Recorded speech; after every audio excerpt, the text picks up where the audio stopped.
Hey there, everybody. Welcome to our review of American Horror Story Season 2, Episode 3, Drive. Get behind the wheel for what is going to be a very bumpy ride here. Okay, listen. This franchise, they like to get you really excited. They gave you the Dollhouse episode. So good. Yeah, they gave you that right away.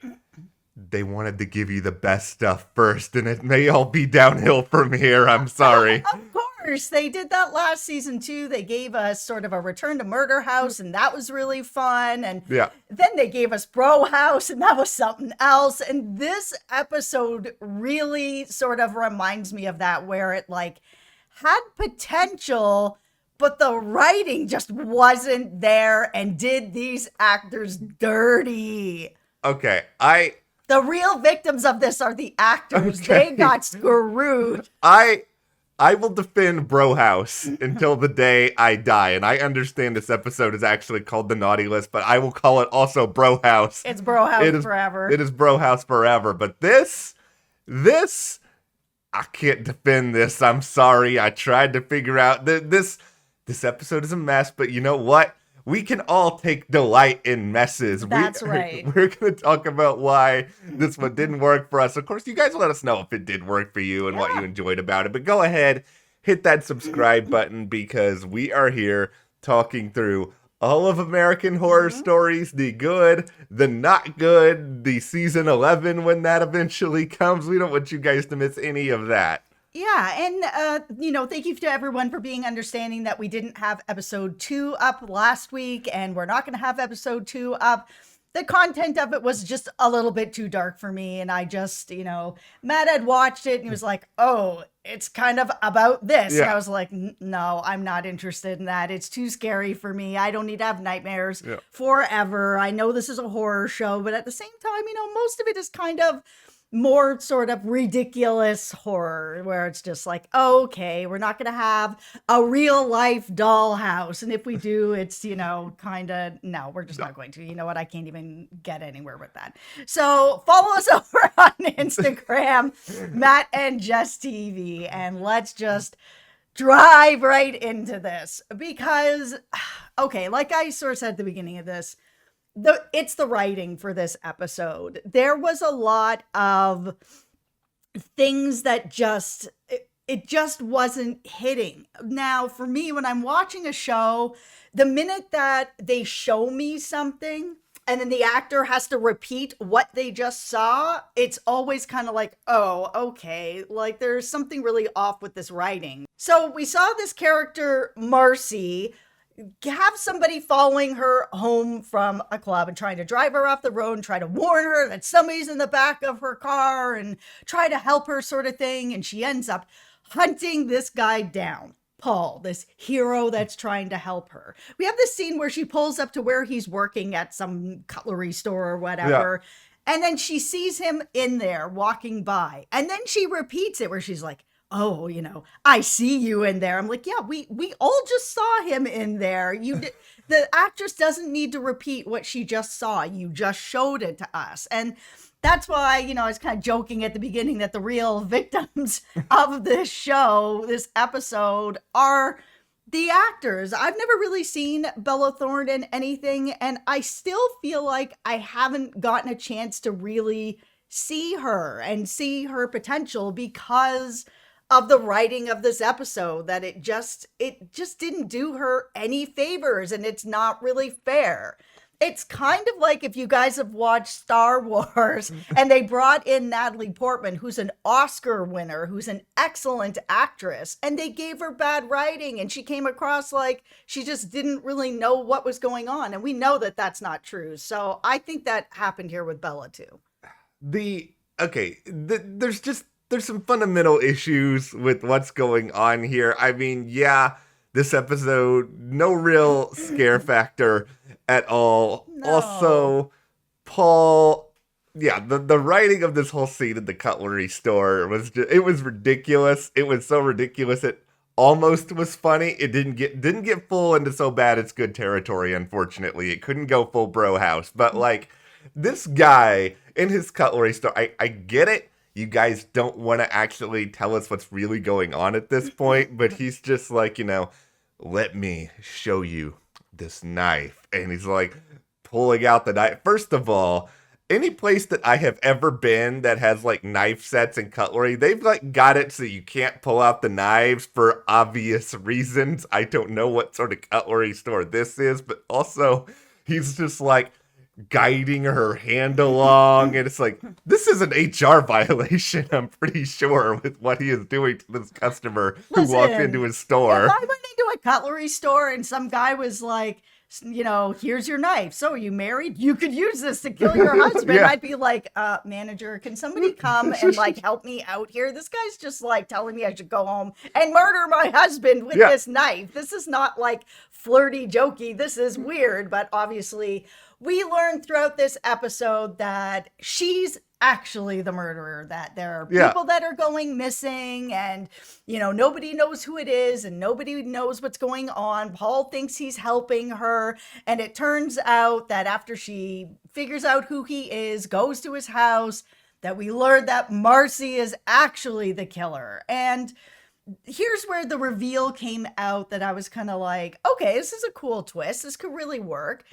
But when she has him sort of in her lair and she's like, okay, this is the reason why I'm doing this, where she's like, I have this really big birthmark on my face and it was really hard for me during high school. And now I'm taking it out on all the bros out there that ever made fun of me. I was like, okay, this is a story that I think a lot of people, listen, high school was crap, and I think it was crap for most of us. We all went through some stuff. Maybe not as much as Marcy went through, but we all went through some stuff.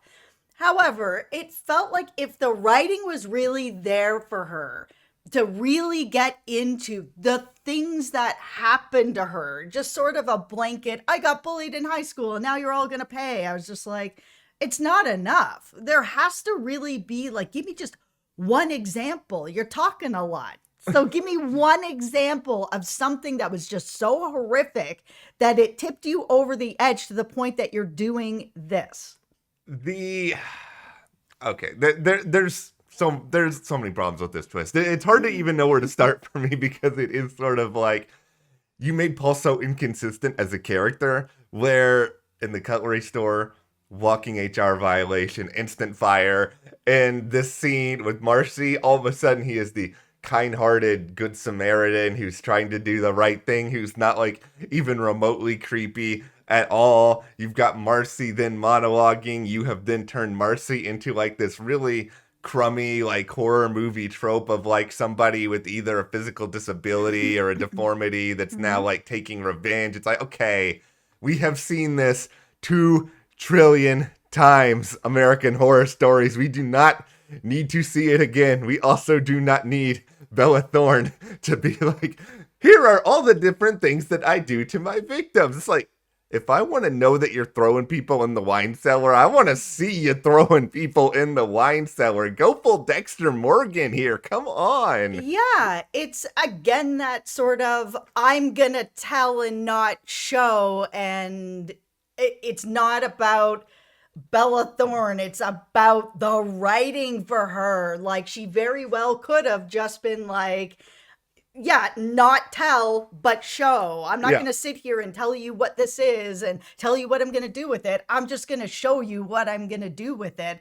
They could have taken that time to dig more into the real specifics of why this has happened to her and how she really got there and the things that people did to her to get her to a point that she is killing people. Okay, now we get to my favorite part of this episode. And by favorite, I am saying this ironically. Okay, we have here Bella Thorne, Marcy's husband, who he is in on it, everybody. But okay, no, that's not my favorite part of this. My favorite part of this is when he is at the club earlier on in this episode because he is protecting her. And he is like there full Joe Goldberg. He's got like the hat on. He's just, okay, if you were at a club and you were wearing a baseball cap and some like weird incognito outfit, somebody is going to come up to you and be like, dude, I'm calling the stalker hotline. Like, what is wrong? This was so terrible and so funny that he is just standing there. And I just, in my mind, I'm just thinking, Marcy, you are the right person for me. You are not going to kill anyone today. It's like, come on, guy. Yeah, that was the other sort of where they dropped the ball for this actor as well, where we have this husband and, we're sort of shown that this is, an open marriage at the beginning, and he's struggling with it a little bit, but he's just hitting the same dialogue over and over again, where he's just like, I just want to be here for you. I just want to help you. I'm here to protect you. I'm here to help you. And then by the end of it, when she's kind of like, no, he needs to be part of this. He's the only one who really was there for me and understood me. And I was just like, okay, well, we don't know anything about him except that he's just here to help you, protect you, help you, protect you. They could have taken a couple of those away and maybe gave us something that he went through as well, of why he understands her the way that he does. Did he also go through something in high school that happened? Did he go through something as, a young adult that ended up with him in this spot where he's like, I also am here to kill, I'm part of this. I'm just the person right now who's burying the bodies in the wine cellar, but, I would like to be part of this as well. It's like, okay, why? Like, we need to care somewhat about this story, writers. All right, I'm a solutions-oriented guy. I like the problem solve. So all right, we're gonna solve this episode. Here's what you guys should have done, and everybody may disagree with me in the comments, but I'm saying it anyway. Reveal that Bella Thorne is the killer way earlier in the episode. It's not that shocking of a twist. It's not like we've never seen something like that before. So just get that out of the way earlier. And instead, make this episode a little bit more about Paul and Paul's attempts to stop her. Make it a little bit more elaborate. Make it a little bit more, whether it is crazy or intense or terrifying. Just really build up the back and forth between these characters so that if there is a final showdown and we actually see Marcy win, that it's like a real shock value and it's a real sadness that we're so invested in Paul trying to stop her, and it's like, man, he didn't do it, because now it's just, oh well, he didn't do it. That's fine. I don't have to see these people again. Goodbye. Yeah, we got so many sort of reenactments of the same drive scene over and over and over again, where I feel like some other stuff just could have been put in there to build the husband, give Bella Thorne as an actress a little more space to breathe and not have to sort of just be like, I am opening the door and then open the door. Like, give her some space to breathe and show what her potential is.